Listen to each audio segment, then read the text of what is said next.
Dialéctica de la Ilustración, segunda parte.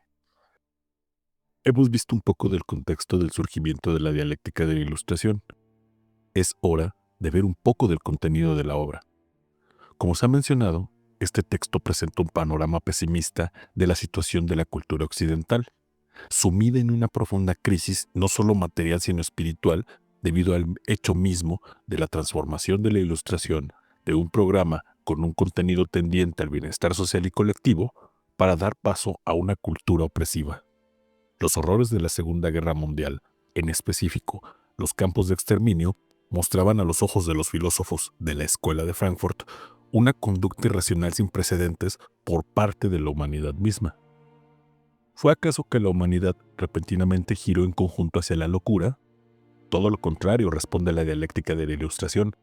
Fue la tendencia histórica de la razón occidental, desde sus orígenes, que en cuanto se convierte en instrumento antes que reflexión, deja en evidencia su carácter autodestructivo. ¿Cómo se llegó a tal situación? Según este libro, esto es evidente al recorrer la historia del concepto de razón en la filosofía occidental, desde su prehistoria conceptual hasta la época posterior a la guerra. Lo que la dialéctica de la Ilustración puso de manifiesto fue pensar una larga cadena de acontecimientos, cuya culminación, la creación de un sistema racional orientado en su mayoría a los saberes técnicos, provoca un efecto contrario al presupuesto por el pensamiento ilustrado, es decir, liberar a la humanidad del terror de la superstición y el fanatismo. Esto tiene sus orígenes en la revolución científica del siglo XVII. En los pensadores modernos, la idea de que la ciencia físico-matemática se muestra como el ideal racional en su sentido más amplio es evidente. Ideal de la ciencia, no solo en cuanto a que ofrece la base técnica y sistemática, sino que la teoría científica se presenta como la medida común a todas las formas de ciencia hasta ese entonces.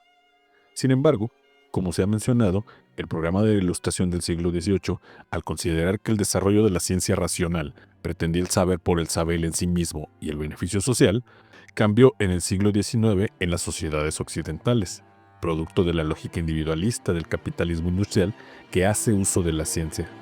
Aquí toma mayor importancia otro aspecto de la razón, el carácter instrumental.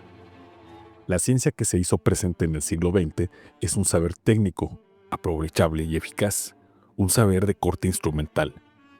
En la dialéctica de la Ilustración se expresa de mejor modo esta noción. Ahí se dice, la técnica es la esencia de tal saber. Este no aspira a conceptos e imágenes, tampoco a la felicidad del conocimiento, sino al método, a la explotación del trabajo de los otros, al capital. Lo que importa no es aquella satisfacción que los hombres llaman verdad, sino la operación, el procedimiento eficaz.